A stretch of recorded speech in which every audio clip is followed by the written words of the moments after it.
नमस्कार बच्चों, कैसे हो आप सब। आई होप सब बढ़िया होंगे, पढ़ाई लिखाई अच्छे से कर रहे होंगे और घरों में अपने सेफ होंगे। आज का हमारा टॉपिक है ब्लड। आप जानते हैं कि हर एक एग्जाम में बहुत ज्यादा इंपॉर्टेंट है और इसकी एक एक चीज यानी आरबीसी, डब्ल्यूबीसी, प्लेटलेट्स और ब्लड क्लॉटिंग की जो मेथड है, इन सब के बारे में हम इस वीडियो में बात करेंगे और एग्जाम में क्या क्या पूछा जाता है ब्लड से, इस हर एक टॉपिक का एक क्लियर और कॉन्सेप्ट वाइज समझ के चलेंगे। तो वीडियो को अंत तक देखिए और क्या सीखा आपने ये कमेंट करके मुझे जरूर बताइएगा, ठीक है। तो चलिए चलते हैं अपनी वीडियो की तरफ। तो आज हम पढ़ने वाले हैं अपना टॉपिक ब्लड। मैं हूं दीपक मौर्य, मैं आपको पढ़ाता हूं बायोलॉजी। चलिए चलते हैं।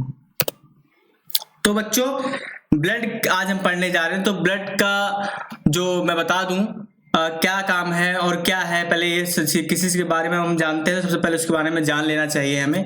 तो बच्चों, जो ब्लड है वो एक तरल संयोजी ऊतक है। तरल संयोजी ऊतक का मतलब जब हम क्या नाम है, हमारी जो बॉडी है उसमें पूरा एक लिक्विड रूप से भरा हुआ है हमारा ब्लड, जो कि क्या करता है, पूरे बॉडी को कनेक्ट करके रखता है, पूरे बॉडी को एक तरह से जोड़ने का काम करता है। इसलिए हम तरल संयोजी ऊतक कहते हैं, मतलब इंग्लिश में कनेक्टिव टिश्यू कहते हैं इसे, ठीक है। कनेक्ट करके रखता है हमारी बॉडी को, इसे सिंपल सा, क्योंकि ये बने होते हैं हमारे सॉफ्ट टिश्यू से और इसीलिए हमें इसे तरल संयोजी ऊतक कहा जाता है, लिक्विड फॉर्म में होता है, ठीक है। और अगर बच्चों इनके जो ब्लड की जो अध्ययन कहलाता है, यानी जो ब्लड की स्टडी कहलाती है, उसको कहते हैं हम हेमाटोलॉजी। क्या कहते हैं बच्चों? हेमाटोलॉजी। क्वेश्चन कई बार पूछा गया है कि रक्त के अध्ययन को क्या कहा जाता है, तो आप बोलेंगे हेमाटोलॉजी, ठीक है, सिंपल सा।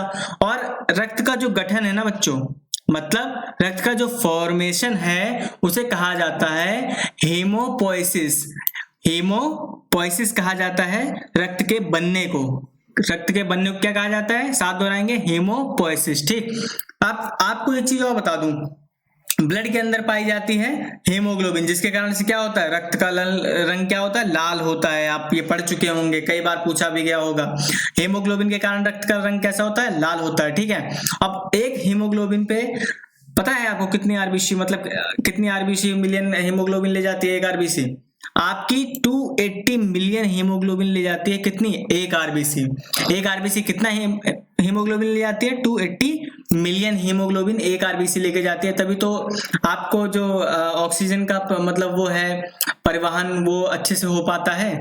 क्या करता है ब्लड? हमारे ऑक्सीजन को ले जाता है, ठीक है। जो हमारा ये हीमोग्लोबिन है वो ऑक्सीजन को ले जाता है, मतलब रेस्पिरेटरी गैसेस को ले जाता है, मतलब जो हमारे ऑक्सीजन, मतलब जो हमारे रेस्पिरेशन, श्वसन में यूज होने वाली गैसें हैं, उनका आवागमन करता है कौन? हीमोग्लोबिन, ठीक है।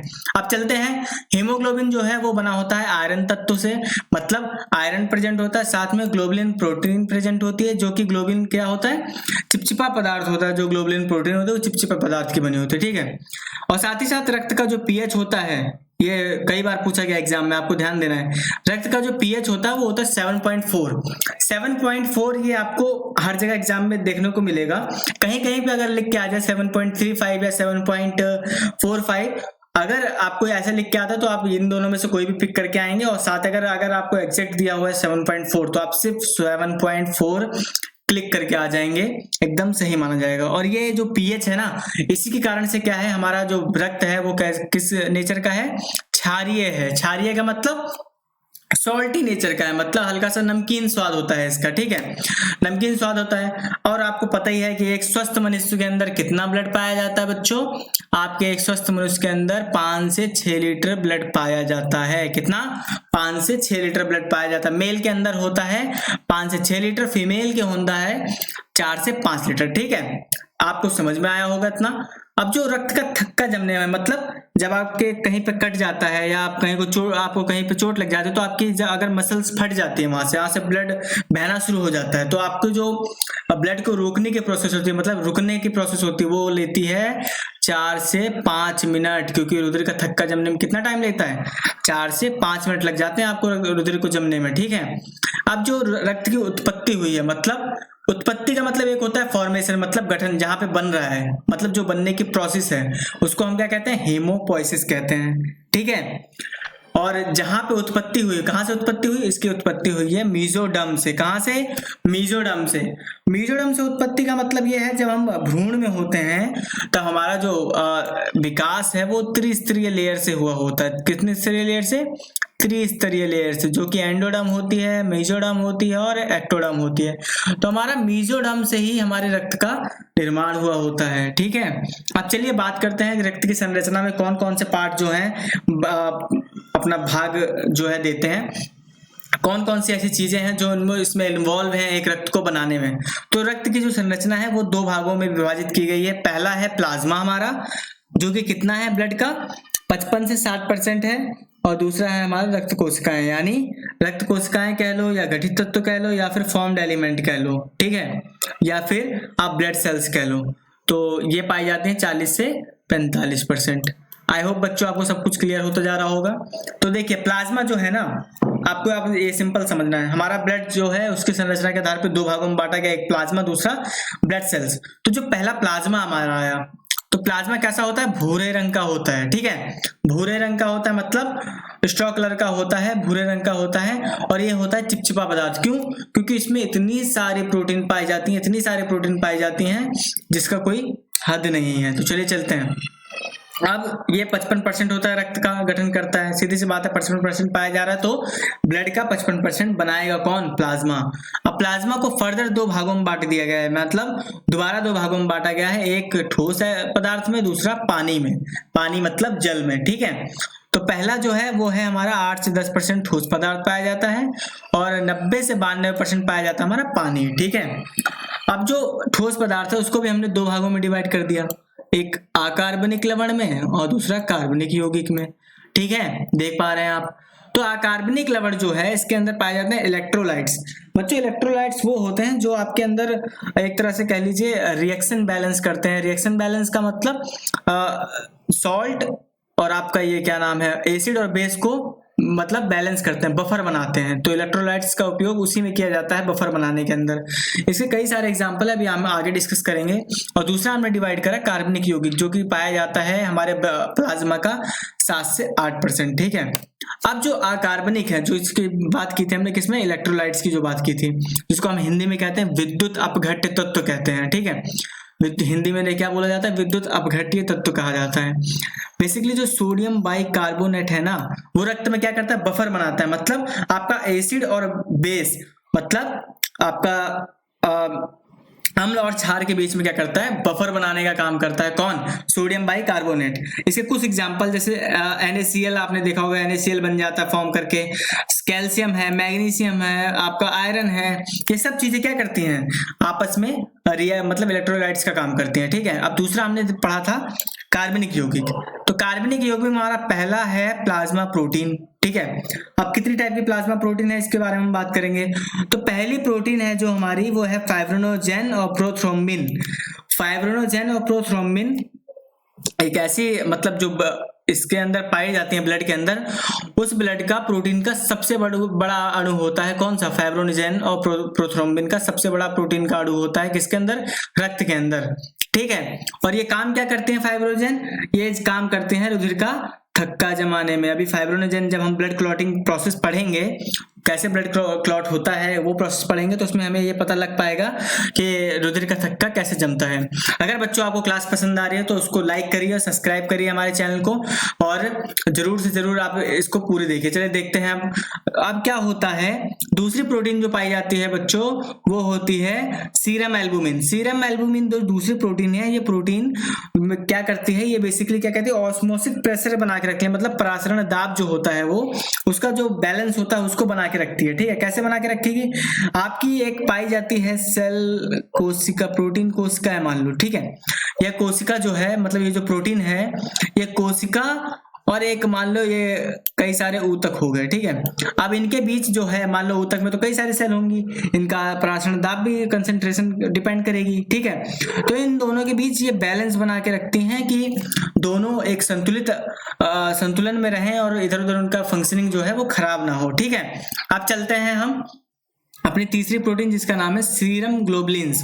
सीरम ग्लोबुलिन्स क्या करती है बच्चों, ये करती है आपके मानव शरीर में प्रतिरक्षा बनाने का काम करती है। प्रतिरक्षा बनाने का मतलब एंटीबॉडी बनाने का काम करते हैं, जो कि किससे लड़ते हैं बच्चों, ये लड़ते हैं हमारे फॉरेन पार्टिकल से। फॉरेन पार्टिकल का मतलब जो आप जैसे बैक्टीरिया है, वायरस है, बाहर से आ जाता है ना, तो उसको उससे लड़ने में ये कुछ एंटीबॉडी प्रोड्यूस करने में हेल्प करती है। कौन? Serum globulins. चलते हैं अब आगे हम। तो हमारा नेक्स्ट स्लाइड में है जैसे और कुछ क्या है इस पे, अब देखते हैं क्या क्या और पाए जाते हैं प्लाज्मा के अंदर। तो प्लाज्मा के अंदर पाए जाते हैं ग्लूकोज। ग्लूकोज पाए जा रहे हैं प्लाज्मा के अंदर। ग्लूकोज कैसे पाए जा रहे हैं? क्योंकि आपने सुना होगा ब्लड शुगर लेवल बढ़ गया मेरा, आपने ये चीज सुनी होगी कहीं ना कहीं अपने घरों में या फिर मेडिकल स्टोरों पे जाके ये सब चीजें सुनी होंगी। किसकी जिक्र होता है? ब्लड शुगर का। तो जो ब्लड शुगर में जो यूनिट पाई जाती है बच्चों, उसे क्या कहा जाता है? ग्लूकोज कहा जाता है। हम इसी को नापते हैं। इसकी जो मात्रा होती है हमारे शरीर के अंदर वो होती है 80 से हमारा 120 ग्राम। 80 से कितना? 120 ग्राम पर 100 ml ब्लड के अंदर पाया जाता है। कितनी शुगर पाई जाती है हमारे 100 ml ब्लड में? 80 से 120 ग्राम पाई जाती है हमारी, मतलब 80 से 120 ग्राम तक क्या पाई जाती है? ब्लड शुगर, मतलब ग्लूकोज पाया जाता है हमारे प्लाज्मा।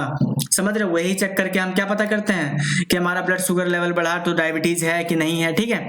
कुछ पाए जाते हैं बच्चों इसमें एमिनो एसिड जो कि प्रोटीन के आप जानते हो छोटी सी यूनिट होते हैं। ठीक है, वो पाए जाते हैं। लिपिड्स पाए जा रहे हैं। लिपिड्स किस फॉर्म में पाए जा रहे हैं बच्चों? लिपिड्स आपके पाए जाते हैं कोलेस्ट्रॉल फॉर्म में। कोलेस्ट्रॉल आपने सुना होगा कि इसके बढ़ जाने से हमें हार्ट अटैक आ जाता है, इसके कम हो जाने से हमारा लो बीपी हो जाता है। कई सारी चीजें आपने कोलेस्ट्रॉल को लेकर सुनी होगी। तो जो लिपिड्स के अंदर पार्ट है ना, तो कोलेस्ट्रॉल ही उसका एक भाग होता है। ठीक है, उसमें कुछ मात्रा जो है वो खनिज की भी पाई जाती हैं। खनिज की भी पाई जाती है। खनिज का मतलब कैसे? आयरन, आपका आयरन हो गया, कैल्शियम हो गया, क्या है? खनिज ही तो है।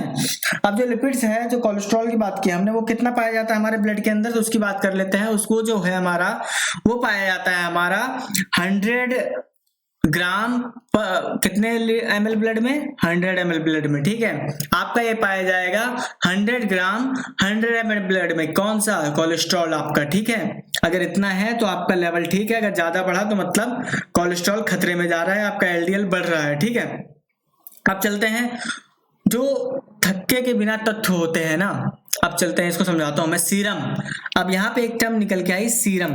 तो बच्चों देखो, ब्लड के अंदर तो पाई जाती हैं प्लेटलेट्स, जो कि क्या करती हैं? थक्का जमाती हैं। ठीक है, ब्लड सेल्स के अंदर, ध्यान, अभी हम प्लाज्मा की बात कर रहे हैं। तो ब्लड सेल्स के अंदर तो पाई जाती हैं प्लेटलेट्स, जो कि क्या करते हैं? रुधिर का थक्का जमाने में हेल्प करते हैं। लेकिन प्लाज्मा के अंदर जो कि थक्का जमाने वाले पदार्थ नहीं पाए जाते, वो जो लिक्विड भरा होता है उसे क्या कहा जाता है? सीरम कहा जाता है। एक बार और सुने, प्लाज्मा के अंदर जो थक्का बनाने वाले पार्ट के बिना, मतलब जो थक्का जमाती हैं, जो ऐसे कंपोनेंट्स हैं, वो अगर नहीं पाए जा रहे तो उस लिक्विड को क्या कहा जाएगा? सीरम कहा जाता है। ये ध्यान रखना। आपसे पूछ लिया जाता है कि प्लाज्मा और सीरम में अंतर क्या है, तो प्लाज्मा में आप बोलेंगे कि उसमें रुधिर जमने वाले थक्के तत्व भी पाए जाएंगे, मतलब फाइब्रोनेजेन प्रोटीन भी पाई जाएंगी, प्रोथ्रोम्बिन प्रोटीन भी पाई जाएगी, लेकिन सीरम में ऐसा कुछ भी नहीं होता। ठीक है, अब हमारा दूसरा है जो कि गठित तत्व जिसे हम कहते हैं, जिसे कहते हैं हम ब्लड सेल्स। ब्लड सेल्स के अंदर आएंगी आपकी 3 तरह की ब्लड सेल्स, लाल रक्त कणिकाएं, श्वेत रक्त कणिकाएं, प्लेटलेट्स। ठीक है, जिसे हम क्या कहते हैं इंग्लिश में? आरबीसी, डब्ल्यूबीसी, और इसी को क्या कहते हैं? प्लेटलेट्स। जिसका साइंटिफिक नाम की बात कर ले तो आरबीसी को कहा जाता है बच्चों इरिथ्रोसाइट, डब्ल्यूबीसी को कहा जाता है ल्यूकोसाइट, प्लेटलेट्स को कहा जाता है आपका थ्रोम्बोसाइट। ठीक है, अब चलते हैं हम एक एक करके सारे सेल पढ़ेंगे। तो पेपर पेन लेके अच्छे से नोट्स बनाइए आप लोग। मैं हिंदी इंग्लिश दोनों कवर कर रहा हूं, और वीडियो को जरूर लाइक करिए। चलते हैं रेड ब्लड सेल्स की तरफ। रेड ब्लड सेल्स जो है आपकी लाल रक्त कोशिकाएं जो है, या लाल रक्त कणिकाएं भी बोलते हैं हम इनको। इनमें क्या होता है? इनकी कितनी संख्या पाई जाती है हमारे शरीर के अंदर? तो जो एक स्वस्थ मनुष्य है ना, स्वस्थ मानव है, मानव के अंदर मेल फीमेल दोनों है। ठीक है, तो जो स्वस्थ मनुष्य हैं उनके अंदर पाई जाती है 4.5 से लेकर 5 मिलियन पर mm³ तक, पर mm³ तक इनकी जो है संख्या पाई जाती है। आपको कई बार एग्जाम में पूछ लिया जाता है, आपसे कभी एग्जाम में दी तो यूनिट से ही होती है 4.5 से लेकर 5 मिलियन, लेकिन आपको कभी मिलियन की जगह बिलियन लिख उठा, फिर कभी mm² लिख देते हैं, कभी इस तरह से आपको ऑप्शन जो है फेरबदल करके आपको कंफ्यूज करते हैं। लेकिन आपको ध्यान देना है 4.5 से लेकर 5 मिलियन पर mm³, इस तरह से आपको आएगा तो आप उस पर तुरंत क्लिक करके आएंगे। ठीक है, तो स्वस्थ मनुष्य जो आप मेल के अंदर है, मेल के अंदर होता है 4.5 से लेकर 5 मिलियन mm3, ठीक है, और फीमेल के अंदर होगा 4 से लेकर 4.5 मिलियन पर mm3, ठीक। अब माप उपकरण की बात की जाए, माप उपकरण का मतलब किससे नापा जाता है इन सेल? सीधी सी बात है सर, इतनी मिलियन में सेल पाई जा रही हैं तो इनको नापने के लिए कोई यंत्र भी होगा। तो हाँ, है ना दोस्तों, ये यंत्र को कहा जाता है हेमोसाइटोमीटर। क्या कहा जाता है? हेमोसाइटोमीटर। हेमोसाइटोमीटर क्या करता है? आपकी रेड ब्लड सेल्स को काउंट करके एग्जैक्ट काउंटिंग बताता है उनकी कि कितनी काउंटिंग इनकी चल रही है, ठीक है। इसी से आप पता लगा पाते हैं कि आपको एनीमिया हो रहा है या फिर आपके अंदर मतलब ब्लड की कमी हो गई। इन्हीं सब चीजों से पता लगा पाते हैं कि जबकि सेल आपकी कम होंगी तो सीधी सी बात ब्लड की कमी होगी। अब जो है एक चीज बताने जा रहा हूं मैं, जब आपके अंदर इस कोशिका का मतलब अगर आरबीसी की जो संख्या में वृद्धि हो रही है, मतलब बढ़ोतरी हो रही है, तो उस प्रोसेस को कहा जाता है एरिथ्रोसाइटोसिस। क्या कहा जाता है? एरिथ्रोसाइटोसिस। क्या कहा जाता है? एरिथ्रोसाइटोसिस। अगर संख्या में कमी हो रही है, आरबीसी में कमी हो रही है, अगर सामान्य मतलब अगर मान लेते कोई आपको इन्फेक्शन नहीं हुआ, सीवियर कोई बीमारी नहीं हुई, तो वो अगर अपने आप से जो घटती हैं, जैसे कि मान लीजिए रात को सोते टाइम घटती हैं, तो उस जो रिएक्शन को क्या कहा जाता है, मतलब उस प्रोसेस को क्या कहा जाता है? एरिथ्रोपेनिया। क्या कहा जाता है? एरिथ्रोपेनिया, ठीक है। अगर सामान्य रूप से घटेंगे तो कहा जाएगा एरिथ्रोपेनिया। अगर असामान्य मतलब कोई बीमारी है, कोई कुछ है, अगर उस रूप से घट रही है तो आपको होगा एनीमिया। आपने सुना होगा एनीमिया बीमारी किससे होती है? आरबीसी की कमी से होती है। क्यों? क्योंकि इसके अंदर हीमोग्लोबिन की कमी हो जाती है। हीमोग्लोबिन कहाँ पाए जाते हैं सर जी? आरबीसी पे। सीधी सी बात है, एक आरबीसी पे कितने हीमोग्लोबिन? 280 million haemoglobin. ये सारे आपको याद करना है, ठीक है। अब चलते हैं रोगों के कारण जो कोशिकाओं में कमी आती है। क्यों आती? कौन से रोग हैं जिसमें जब कमी आती है इसके आरबीसी के अंदर? एक तो आती है आपके अंदर टाइफाइड, जब हो जाता है तब आती है आपको आरबीसी की कमी। मलेरिया हो जाता है मच्छर के काटने से, तब आती है आपको आरबीसी की कमी। आपको ये चीज ध्यान में रखना है, ठीक है। अब चलते हैं हम अपने उत्पादन की तरफ।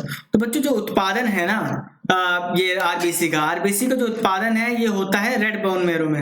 रेड बोन मैरो का मतलब बच्चों लाल अस्थि मज्जा। लाल अस्थि मज्जा मतलब आपका लाल अस्थि का मज्जा का मतलब बच्चों जो बोन है ना आपकी हड्डी, उसके अंदर भरे, मान लीजिए हड्डी है, हड्डी के अंदर होलो टाइप स्ट्रक्चर होता है, इसके अंदर लिक्विड फॉर्म भरा होता है, लिक्विड भरा होता है पूरा। तो ये 3 तरह के लिक्विड होते हैं आपके, एक रेड बोन मैरो होगा, एक येलो बोन मैरो होगा, एक व्हाइट बोन मैरो होगा। तो जो रेड बोन मैरो होता है वहीं से इनका निर्माण होता है, मतलब उत्पादन होता है, ये ध्यान रखना है आपको। और कब्रिस्तान क्या है? ये मतलब कहाँ पे जाके मरेंगी? तो सीधी सी बात है, ये आई है तो इनको मरना भी है, जो आया है वो जाएगा। तो आरबीसी का भी एक टाइम है, वो मरेंगे भी। तो ये मरती कहाँ पर जाकर हैं? ये मरती हैं तिल्ली के अंदर।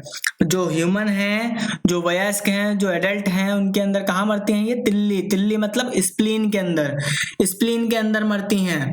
और बच्चों के अंदर कहाँ मरती हैं? लीवर के अंदर, जिसे हम क्या कहते हैं? जिगर। लीवर के अंदर मरती हैं, ठीक है। अब जीवन काल की बात करें, जीवन काल इनका होता है 120 दिन। कितना? 120 दिन तक ये जीवित रहती हैं आरबीसी। खरगोश में ये जीवित रहती हैं 60 से लेकर 80 दिन तक, और मेंढक के अंदर होती हैं 100 दिन तक।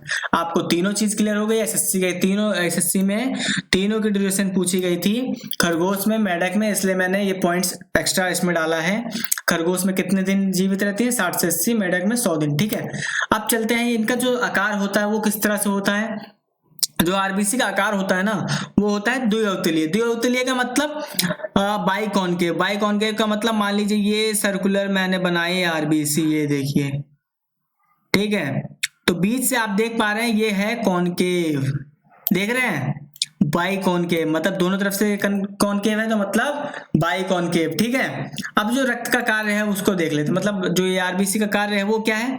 ये क्या करता है? ऑक्सीजन और कार्बन डाइऑक्साइड को परिवहन में मदद करता है। मतलब ऑक्सीजन को लेता है और कार्बन डाइऑक्साइड को लंग्स तक पहुंचाने का काम करता है। मतलब एक तरह से ब्लड प्यूरिफिकेशन भी इसी की मदद से होते है, ठीक है।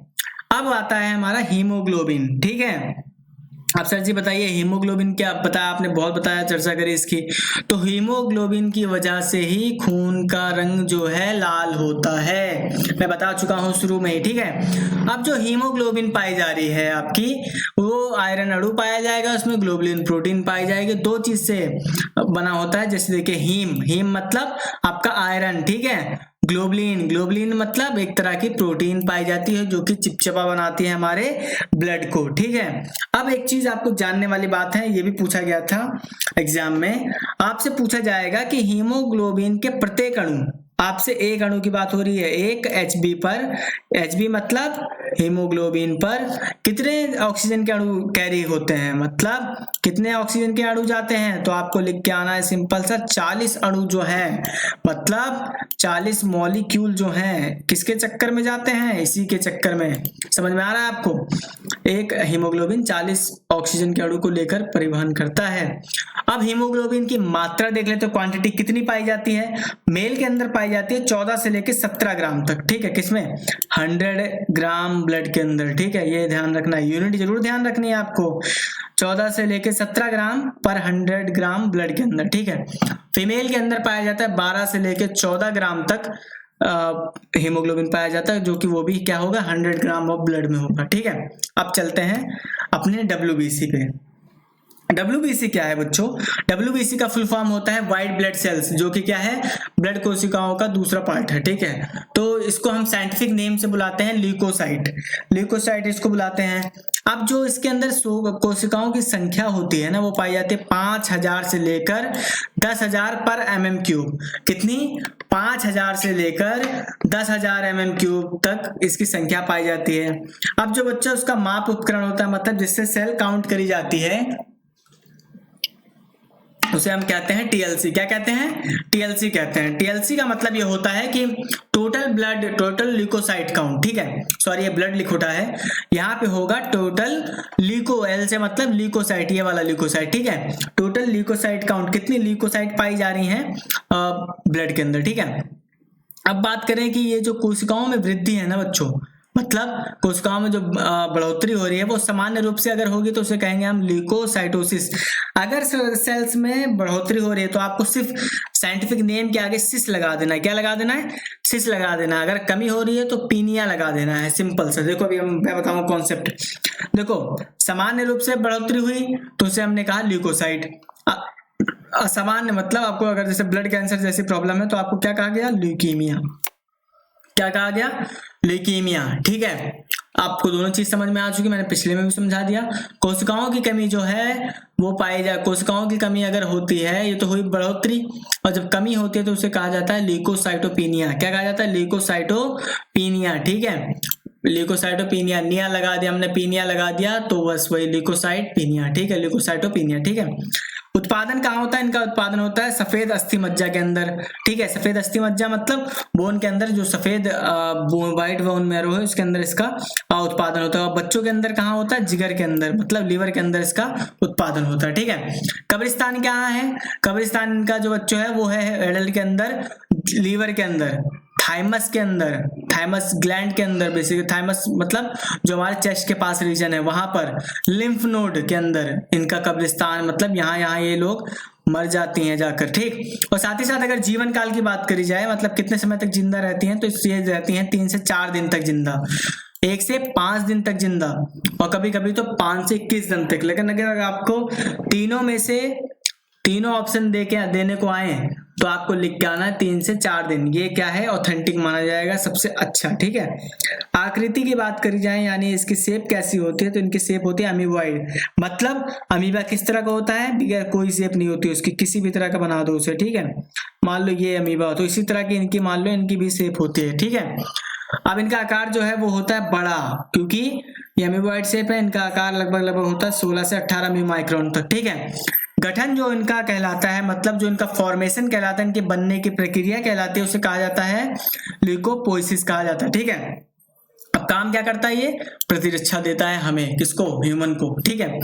एक जानने वाली बात आपको, जो स्प्लीन है ना बच्चे अपने शरीर के अंदर, कौन, स्प्लीन, जिसे हम क्या कहते हैं, तिल्ली हिंदी में, इसको क्या कहा जाता है? इमरजेंसी ब्लड बैंक कहा जाता है, आपातकाल ब्लड बैंक कहा जाता है। किसको? स्प्लीन को। ठीक है, अब चलते हैं हम अपने टाइप्स ऑफ डब्ल्यूबीसी पर। कितने टाइप की डब्ल्यूबीसी होती है सब कुछ क्लियर करते चलेंगे हम। एक एक चीज आज पढ़ के चलेंगे, कॉन्सेप्ट समझ के चलेंगे, कौन सी सेल का क्या काम है, सब कुछ पढ़ेंगे आज हम। ठीक है, तो डब्ल्यूबीसी को दो चीज में बांटा गया है, एक ग्रेनुलोसाइट्स में और ग्रेनुलोसाइट्स। ग्रेनुलोसाइट्स का मतलब ऐसे दाने टाइप के स्ट्रक्चर पाए जाते हैं जिनमें वो प्रेजेंट होंगे, यानी जिनमें लोब्स टाइप के स्ट्रक्चर प्रेजेंट होंगे, जिनमें न्यूक्लियस प्रेजेंट होगा वो आएगा ग्रेनुलोसाइट पे, जिसमें नहीं होगा वो एग्रेनुलो में। ठीक है, तो एक ग्रेनुलो का दो पार्ट होते हैं, एक लिम्फोसाइट, ठीक है, दूसरा होता है मोनोसाइट। ठीक, तो जो लिम्फोसाइट है उसको हमने बाद में दो भागों में फिर डिवाइड कर दिया। एक होता है टी हेल्पर सेल जिसे हम जानते हैं, ठीक है, टी हेल्पर सेल। दूसरा होता है हमारा बी सेल, मतलब ब्लड सेल्स। ठीक है, इसको हम बोलते हैं टी सेल्स और बी सेल्स, जो कि किसका पार्ट है? लिम्फोसाइट का पार्ट है, ये आपको याद रखना है। ठीक है, और फिर अगली होती है मोनोसाइट। ठीक है, अब ग्रेनुलोसाइट्स के तीन पार्ट बांट दिए हमने। इओसिनोफिल्स जो कि कैसे होती है? बाइलोब्ड, मतलब इसके न्यूक्लियर में बाइलोब स्ट्रक्चर पाया जाता है, जो कि ऐसे दिखेगा। अभी मैं आपको स्ट्रक्चर में दिखाऊंगा भी, इस तरह का बाइलोब स्ट्रक्चर, ये लोब, इस तरह के स्ट्रक्चर पाए जाते हैं इओसिनोफिल्स में। ठीक है, इसको हम एसिडोफिल्स भी कहते हैं। ठीक, आइए बताएंगे क्यों कहते हैं। दूसरा है हमारा बेसोफिल्स, जो कि कैसे है? ट्राइलोब्ड। ट्राइलोब्ड का मतलब ट्राइलोब स्ट्रक्चर पाया जाएगा न्यूक्लियस के अंदर। न्यूट्रोफिल्स में पॉलीलोब्ड होंगे, मतलब कई सारे लोब होंगे। ये देखिए स्ट्रक्चर। आरबीसी आप देखिए सर्कुलर है, और ये रहा बाइकोन के, मैंने बताया भी था आकृति बनाकर। ठीक है, ये इओसिनोफिल्स में देखिए, ये देखिए बाइलोब्ड है। ठीक, बेसोफिल्स में ट्राइलोब्ड है, आप ये देख रहे हैं न्यूक्लियस के अंदर। ठीक है, न्यूट्रोफिल्स के अंदर पॉलीलोब्ड है, मतलब 1 2 3 4 5 लोग पाए जा रहे हैं, मतलब पॉली मतलब बहुत सारे। ठीक है, अब ये जो मोनोसाइट है, ये देखिए इनमें ऐसे ग्रेनुलो टाइप के स्ट्रक्चर पाए जा रहे हैं बेसिकली, इसीलिए इनको किस में रखा गया है? ग्रेनुलो टाइप, ग्रेनुलोसाइट्स में। ठीक है, लिम्फोसाइट्स। ठीक, अब चलते हैं हम इनके बारे में कुछ बात कर रहे हैं। तो जो मोनोसाइट है ना, वो होते हैं प्रकृतिक में एक फैगोसाइट। फैगोसाइटिक का मतलब, फैगोसाइट्स का मतलब ये होते हैं जब फॉरेन पार्टिकल्स कोई आता है, मतलब हमारे बॉडी में कोई ऐसी चीज घुसती है, वायरस बैक्टीरिया, तो उसको क्या करते हैं? ये उड़ा देती है, मतलब मार देती हैं, भक्षण कर लेती हैं उनका, खा डालती हैं उनको। ठीक है, कौन? मोनोसाइट्स। ये आप क्लियर। दूसरा जो लिम्फोसाइट कोशिकाएं हैं वो क्या करती है? हमारे अंदर एंटीबॉडी बनाती है। क्या बनाती है? एंटीबॉडी बनाती हैं। अब जो टी कोशिकाएं हैं आपकी, टी हेल्पर सेल, आपने सुना होगा एड्स वायरस, यानी एड्स की बीमारी सुनी होगी, तो उसके अंदर क्या होता है? आपकी ये टी सेल जो है इसी को ही मार देता है। कौन वायरस? AIDS virus. इसके चक्कर में आपकी इम्यूनिटी एकदम खत्म हो जाती है और आपकी मृत्यु तय हो जाती है। ठीक है, अब लिम्फोसाइट की जो बी कोशिकाएं हैं वो शरीर के, मतलब जो फॉरेन पार्टिकल है, मतलब जो बाहर से पार्टिकल आ रहे हैं हमको इन्फेक्ट करने के लिए, उनसे लड़ने में मदद करती है, मतलब एक तरह से कह लो इम्यूनिटी देने में हेल्प करती हैं। ठीक है, अब है हमारा इओसिनोफिल्स। इओसिनोफिल्स करती है एलर्जी के उपचार में हमारी मदद करती है। ठीक, इसे क्या कहते हैं हम? एसिडोफिल्स के रूप से भी जाना जाता है। ठीक, अब बेसोफिल्स को हम हिपैरिन, सेरोटोनिन, हिस्टामाइन के स्रावण में मदद करती है। स्राव मतलब सिक्रीशन, मतलब निकालने में मदद करती है। कौन कौन सी चीज है? हिपैरिन, सेरोटोनिन, हिस्टामाइन, ये जो हार्मोन्स हैं इनको निकालने में कौन मदद कर रहा है? बेसोफिल्स। आपको ये याद रखना है। ठीक है, इसे हम क्या कहते हैं? साइनोफिल्स भी कहते हैं, ये अभी याद रखना है आपको। ठीक, अब जो सबसे बड़ी और सबसे मेजर पाई जाती है ना, सबसे ज्यादा पाई जाती है इसके अंदर, वो है आपकी न्यूट्रोफिल्स। न्यूट्रोफिल्स जो है वो है रक्त में सबसे ज्यादा पाई जा रही है, पहली बात तो ये। दूसरी बात, इनको कहा जाता है रक्त, यानी रक्त कोशिकाओं के सैनिक कहा जाता है, मतलब सोल्जर ऑफ ब्लड सेल्स कहा जाता है। किसको कहा जाता है? न्यूट्रोफिल्स को कहा जाता है। किसको? न्यूट्रोफिल्स को कहा जाता है। ठीक है, अब चलते हैं प्लेटलेट्स पे अपने। हमारा तीसरा सेल्स है प्लेटलेट्स। देखते हैं, जो प्लेटलेट्स की संख्या होती है ना, वो होती है हमारी बच्चों 1.5 से लेकर, ये पॉइंट लगाना भूल गए, 1.5 से लेकर 4.5 लाख होती है। कितनी? 1.5 से लेकर 4 लाख पर mm³ सबको किस में नापा जाता है? पर mm³ के अंदर ही नापा जाता है। ठीक है, इतने एरिया में ही नापा जाता है इसको। ठीक, तो एक इतने पर mm³ के अंदर कितना पाई जा रही है ये? 1.5 से लेकर 4.5 लाख तक। अब इससे किसे नापा जाता है, किस उपकरण से नापा जाता है, इसके बारे में बात कर लें तो इनको नापा जाता है TTC, टोटल थ्रोम्बोसाइट काउंट से इनको नापा जाता है। आपने कभी अगर ब्लड चेक कराया हो तो उसमें आप देखेंगे टीटीसी लिख के आता है, टीएलसी लिख के आता है, आपका आरबीसी के लिए लिख के आता है, हेमोसाइटोमीटर के जो रिएक्शन कराई होती है सब कुछ लिख के आता है रिपोर्ट्स के अंदर। कभी आपने कराया हो तो उसको देखना आप ध्यान से। अब अगर बात करें कि कोशिकाओं में वृद्धि मतलब कोशिकाओं में अगर बढ़ोतरी हो रही है तो उसको क्या कहेंगे, मैंने सिंपल सा बताया, साइंटिफिक नेम के आगे सिस लगा देना है आपको बस। उसको बढ़ोतरी को क्या कहा जाता है, थ्रोम्बोसाइटोसिस कहा जाता है। क्या कहा जाता है, थ्रोम्बोसाइटोसिस कहा जाता है। और कोशिकाओं में कमी आ जाए तो पीनिया लगा देना है, मैंने सिंपल सा बोला है। तो थ्रोम्बोपीनिया कहा जाता है जब कोशिकाओं में कमी आ जाए तो क्या कहा जाता है, थ्रोम्बोपीनिया। ठीक है। अब उत्पादन कहाँ होता है, इसका उत्पादन होता है येलो बोन मैरो में। कहां पर, yellow bone marrow. Bone marrow समझा चुका हूं मैं। जीवन काल कितना होता है बच्चों, जीवन काल दोस्तों होता है इनका 1 से 7 हफ्ते। कितना, 1 से 7 हफ्ते इनका जीवन काल होता है। जो आकृति पाई जाती है वो होती है बाइकॉन्वेक्स, मतलब ऐसे करके इनका स्ट्रक्चर होगा, दोनों तरफ से इनका भाग एकदम उठा हुआ होगा। ठीक है, सर्कुलर तो होंगी लेकिन दोनों भाग इनका बाइकॉन्वेक्स होगा, मतलब दोनों भाग उठे होंगे। ठीक है, आकार होगा इनका छोटा, जो कि कितना होगा, 2 से 3 माइक्रोन तक इसका आकार होता है। अब जो इनके बनने की प्रोसेस है ना, आपको सिंपल समझना है, जो इनके बनने की प्रोसेस है वो कहलाती है थ्रोम्बोपोइसिस। क्या कहलाती है, थ्रोम्बोपोइसिस। अब इनका काम क्या है, रुधिर का थक्का जमाना ही इनका काम है। कौन कौन सी कमी हो जाती है, जब इनकी कमी होती है, मतलब इनकी कमी होती है, बढ़ जाती है सेल, तो इनकी कमी होने पर डेंगू होता है में, ठीक है, चिकनगुनिया होता है, ब्लैक बोन फीवर होता है, मतलब हड्डी तोड़ बुखार, पीत ज्वर जिसे कहते हैं आप, ऐसी चीजें प्रॉब्लम होती हैं किसके, प्लेटलेट्स की कमी होने पर। ठीक है, अब चलो देख लेते हैं, जो कि आई थिंक आपको कोई जल्दी से नहीं बताता, आपको ये जानना चाहिए रुधिर का थक्का आखिर जमता किससे। ये एग्जाम के पॉइंट ऑफ व्यू से बहुत ज्यादा इंपॉर्टेंट है। इसमें ये पूछ लिया जाता है कि कौन सा एंजाइम इन्वॉल्व होता है रुधिर का थक्का जमाने में। आप जानते हैं, चाहे कोई भी पेपर हो, एसएससी ले लो, जीडी ले लो, या फिर कोई यूपीएससी के कोई पेपर ले लो, सब में जो बायोलॉजी का पार्ट्स होता है, जनरल साइंस के अंदर बायोलॉजी का पार्ट्स बहुत ज्यादा आता है, आपको भी पता है ये चीज। तो हर एक कॉन्सेप्ट को अच्छे से समझ के चलिए, कोई जल्दबाजी नहीं है, आराम से पढ़ेंगे हम, हर एक कॉन्सेप्ट को क्लियर करते हुए चलेंगे। ठीक है, अब साथ ही साथ अब हम देखते हैं रुधिर के थक्के जमने की प्रक्रिया, यानी प्रोसेस कैसी है। ठीक है, तो बच्चों जब आपको कहीं पर इंजर्ड हो जाती है, मतलब कोई इंजर्ड सेल आपकी इंजर्ड हो जाती है, सेल ही तो इंजर्ड होगी, सीधी सी बात, स्किन में कहीं पर आपको कट लगा, खून बहना शुरू हुआ, तो तुरंत वहां पे क्या होता है, जो आपकी इंजर्ड सेल है वो ब्लड सेल्स प्लेटलेट्स के साथ, मतलब कौन सी ब्लड सेल्स, प्लेटलेट्स, वो किसके लिए रिस्पॉन्सिबल है, ब्लड क्लॉटिंग के लिए। ठीक है, तो आपकी जो ब्लड सेल्स है प्लेटलेट्स, ये क्या करती है, इंजर्ड सेल के साथ रिएक्शन कर लेती है, मतलब साथ मिलकर क्या करती है, विटामिन के के साथ जब ये बन गया आपका, तो आपका विटामिन के, सी है मतलब कैल्शियम, और पेप्सिन थ्रोम्बिनेज, मतलब पेप्सिन थ्रोम्बिनेज जो आपका एंजाइम है, इसके साथ रिएक्शन करके क्या बना लेती है, थ्रोम्बोप्लास्टिन।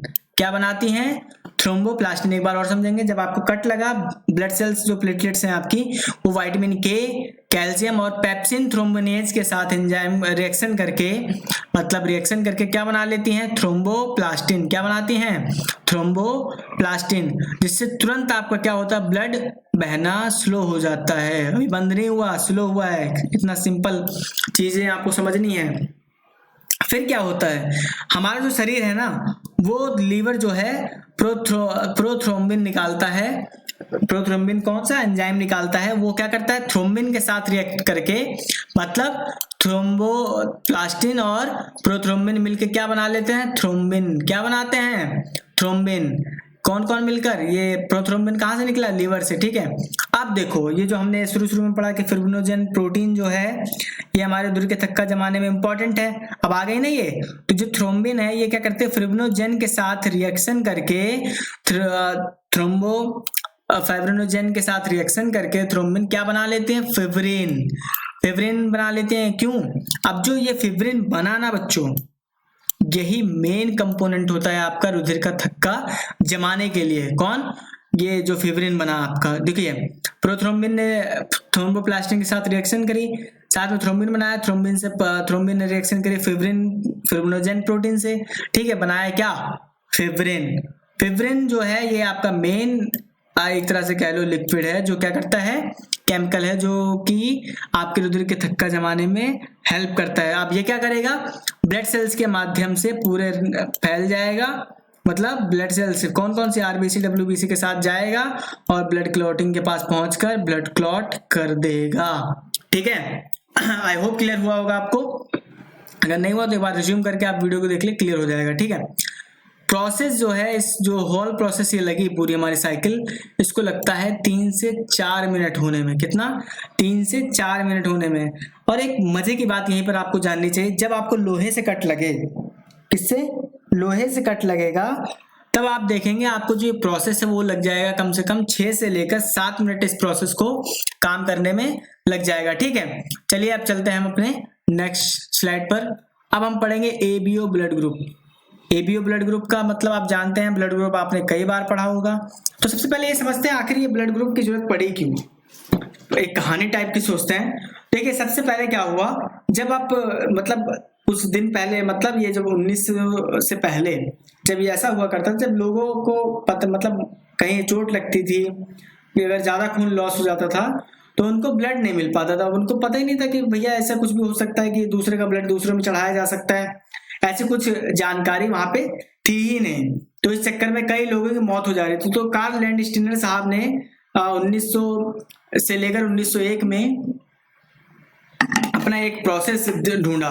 कौन सा? एबीओ ब्लड ग्रुप वाला। उन्होंने देखा कि कुछ फैक्टर हैं, अगर उनको हम मैच करा दें तो हम दूसरों को ब्लड दे सकते हैं। और इस काम के लिए इनको मिला 1930 में नोबेल पुरस्कार, क्योंकि साइंस में जो अच्छे काम करता है उनको नोबेल पुरस्कार दिया जाता है। तो ये सबसे बड़ा काम है, क्योंकि लाखों लोगों की जिंदगी बच रही है। ठीक है, अब क्या होता है, जो ये जब जानते हैं हमारा ओ नेगेटिव क्या है, यूनिवर्सल डोनर है। ठीक है, आप जानते हैं। और ए बी पॉजिटिव क्या है, यूनिवर्सल रिसेप्टर है, मतलब सबसे ले सकता है ब्लड। ठीक है, ए बी पॉजिटिव है, ये ध्यान रखना है आपको, ए बी पॉजिटिव सबसे ब्लड ले सकता है। अब क्या हुआ, एबीओ ब्लड ग्रुप की जब खोज हुई तो उसमें उन्होंने देखा कि कैसे पता लगाया। इन्होंने देखा कि ऐसे स्लाइड मान लो मैंने ले ली, ठीक है, ये स्लाइड है, इस पे मैंने 3 ड्रॉप पे अपने खून की लगा दी। अभी देखते हैं हम ब्लड ग्रुप कैसे निकाला जाता है। देखो ये हो गए मेरे आरबीसी पे जो एंटीजन हमारे प्रेजेंट होंगे, तीनों पे मैंने खून लगा रखा है। ठीक है, अब इसके साथ क्या होगा, अगर मैं एंटी सीरम ए डालूंगा, एंटी सीरम बी डालूंगा और यहाँ पे आरएच फैक्टर वाला डालूंगा, अभी आरएच फैक्टर बात करेंगे हम। तो एंटी सीरम ए डालूंगा, एंटी सीरम बी, अगर ए पे क्लॉटिंग हुई तो हमारा कौन सा हुआ, ए ब्लड ग्रुप। बी पे क्लॉटिंग हुई तो कौन सा हुआ, B blood group. A B और ए पर और बी पे दोनों पे क्लॉटिंग हो गई ब्लड की, तो क्या हुआ, ब्लड ग्रुप हमारा बना ए बी। ठीक है, अगर किसी पे भी क्लॉटिंग नहीं हुई तो हमारा ब्लड ग्रुप बन गया ए, क्योंकि कोई एंटीजन प्रेजेंट नहीं है, मतलब ठीक है।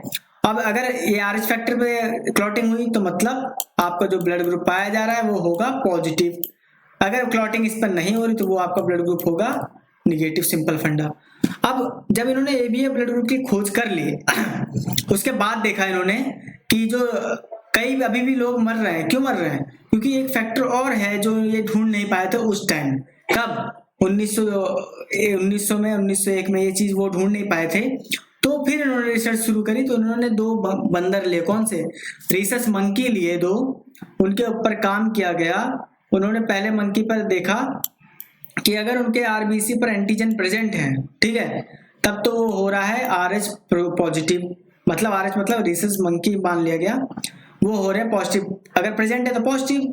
अगर दूसरे बंदर पर सेम दूसरे बंदर का लिया तो दूसरे बंदर पे आरबीसी एंटी मतलब जो आरबीसी पे एंटीजन थे वो थे एब्सेंट, तो उनको निगेटिव मान लेगा। तो उन्होंने कहा हर एक मनुष्य के अंदर ये भी वेरी करता है कि वो उसके आरबीसी पे एंटीजन प्रेजेंट होंगे या नहीं होंगे। ठीक है, तो इस काम को करने के लिए कार्ल लैंडस्टीनर साहब और ए.एस. वीएनर ने 1940 में ये इनिशिएटिव लिया और रिसस फैक्टर नाम की चीज भी दी, जिससे कि हमें पता लग पाया कि कौन पॉजिटिव होता है और कौन निगेटिव होता है। ठीक है, अब देख लेते हैं ब्लड ग्रुप कौन रिसेप्टर है कौन डोनर है। ठीक है, तो अगर मान लो आपका ब्लड ग्रुप ए है, ठीक है, तो आपके आरबीसी पे जो एंटीजन प्रेजेंट होंगे वो ए होंगे। ठीक है, अब एंटीबॉडीज की अपोजिट बनेगी, मतलब आपकी एंटीबॉडी जो होगी वो होगी बी, प्लाज्मा के अंदर, ठीक है।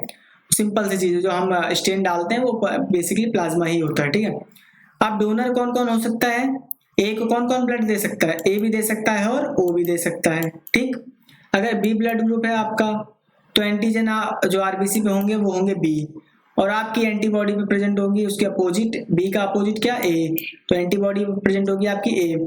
कौन कौन ब्लड दे सकता है? बी और ए। ओ किसको दे सकता है? बी को, ठीक है। ए बी जो हुआ वो उस पे आपके दोनों आरबीसी प्रेजेंट होंगे, ए और बी, ठीक है। अब आपकी एंटीबॉडी पे जो प्लाज्मा है वो होगी नील, कोई प्लाज्मा नहीं पाया जाएगा, ठीक। अब इसको कौन कौन ब्लड दे सकता है? सभी दे सकते हैं, ए बी भी दे सकता है, ए भी दे सकता है, बी भी दे सकता है, ओ भी दे सकता है। क्यों? क्योंकि ये सबसे ब्लड ले सकता है, इसीलिए इसे क्या कहा जाता है? यूनिवर्सल सर्वाग्राही कहा जाता है, या फिर रेसिपिएंट कहा जाता है, यूनिवर्सल रेसिपिएंट, ठीक है।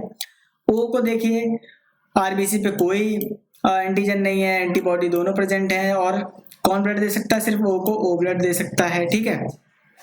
अब देखो ओ, देखिए आप सब में प्रेजेंट है, ओ इधर भी इधर भी इधर भी, चारों में प्रेजेंट, तो मतलब ये हो गया यूनिवर्सल आपका डोनर। क्या हुआ? यूनिवर्सल आपका डोनर कौन? ओ ब्लड ग्रुप, ठीक। अब चलते हैं अपने नेक्स्ट स्लाइड पर। अब कुछ इंपॉर्टेंट पॉइंट हैं जो आपको जानने चाहिए, एग्जाम के पॉइंट ऑफ व्यू से बहुत ज्यादा इंपॉर्टेंट है।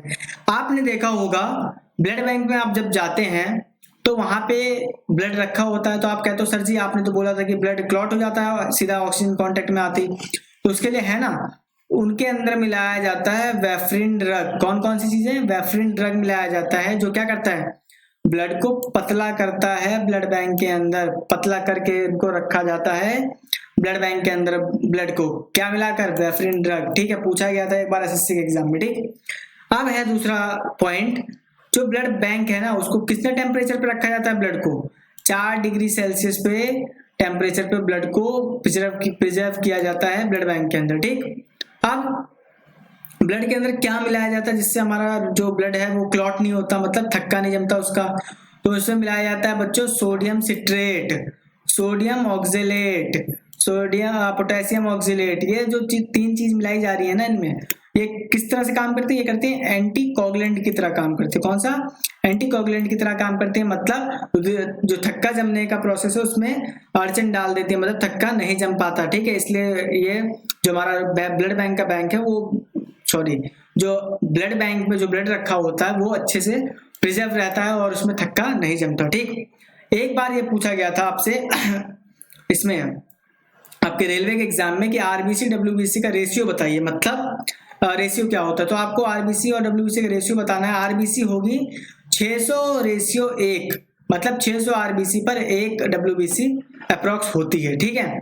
अब जो एक्सपेक्टेशन कह रहा हूँ, जो एक एक्सेप्शन है, मतलब अपवाद है आपका, वो है 700 से लेकर 1। कहीं कहीं पे अगर आपको 600:1 नहीं मिलता तो आपको सिंपल सा अगर ये आता है तो आपको लगा के आना है 700:1, ठीक। लेकिन अगर 100% आपको ये मिल रहा है तो आपको सिर्फ लगा के आना है 700:1, ठीक। एक चीज और, अगर आप माउंटेन पे चढ़ रहे होते हैं, आपने देखा होगा माउंटेन पे चढ़ते हुए में ऑक्सीजन की कमी आती है, समझ रहे हैं आप? ऑक्सीजन की कमी आती है, लेकिन आप जैसे जैसे चढ़ते जाते हैं तो आप देखते हैं आप थोड़ी देर बाद बैलेंस हो जा रहे हैं, मतलब नॉर्मल उसी कंडीशन में आ जाते हैं जिस तरह से आप चढ़ना शुरू हुए थे, ठीक। क्यों? क्योंकि उसी टाइम आपकी जो आरबीसी है वो होती है 30% बढ़ जाती है, किसमें? साइज में और नंबर में भी। कितना? आपके 30% बढ़ जाती है। कौन? आरबीसी। अब सर जी आप पूछोगे कि आरबीसी बढ़ने से क्या मतलब है? आरबीसी बढ़ने का मतलब यही है कि अगर आरबीसी बढ़ेगी भैया तभी तो ऑक्सीजन कैरी करेगी, ज्यादा ऑक्सीजन की जरूरत है तो ज्यादा ऑक्सीजन कैरी करेगी। कौन करेगा? हमारी आरबीसी करेगी, इसलिए इसका नंबर बढ़ना जरूरी है, ठीक है। अब आता है अगली चीज हमारी, जब हम रात को सोते हैं तो हमारी आरबीसी जो है वो 5% घट जाती है। क्यों घट जाती है? क्योंकि ऑक्सीजन की जो स्पीड है हमारी लेने की, जो हमारी रेस्पिरेशन की पावर है वो हो जाती है स्लो, और स्लो हो गई तो ऑक्सीजन की कमी पड़ रही है कम, तो कम पड़ रही है तो क्या होगा? ऑक्सीजन में और आरबीसी की सेल्स में आ जाती है गिरावट, ठीक है। कितनी? 5% की, ठीक। अब आते हैं बीमारी है जो ब्लड से रिलेटेड है, जिसे हम जानते हैं हीमोफीलिया। इसको कहा जाता है रॉयल डिजीज। रॉयल डिजीज का मतलब ये बहुत ज्यादा मतलब बड़े खानदानों में टाइप की होती है ये हीमोफीलिया। मतलब बहुत रेयर बीमारी है, कहीं हजारों में एक को होती है, ठीक है। अब बात करें अगर तो इसमें क्या होता है, इसमें क्या होता है बच्चों हीमोफीलिया के अंदर, अगर कोई जो चिल्ड्रन है मतलब जो इनकी संतान होगी या खुद भी होंगे इनको हीमोफीलिया किसी का मतलब प्रॉब्लम है, उनमें क्या होता है अगर उनको कट लग गया है तो बच्चों ब्लड की जो क्लॉटिंग है वो बनती नहीं, मतलब ब्लड जो बहना शुरू होता है तो वो ब्लड रुकता ही नहीं है। ब्लड नहीं रुकता तो मतलब ब्लड का काफी लॉस हो जाएगा। लॉस हो गया तो सर जी क्या लॉस हो जाएगा, तो आपको हो जाएगी ब्लड की कमी। ब्लड की कमी हुई तो आपको एनीमिया होगा, एनीमिया होगा तो आपकी मौत हो सकती है।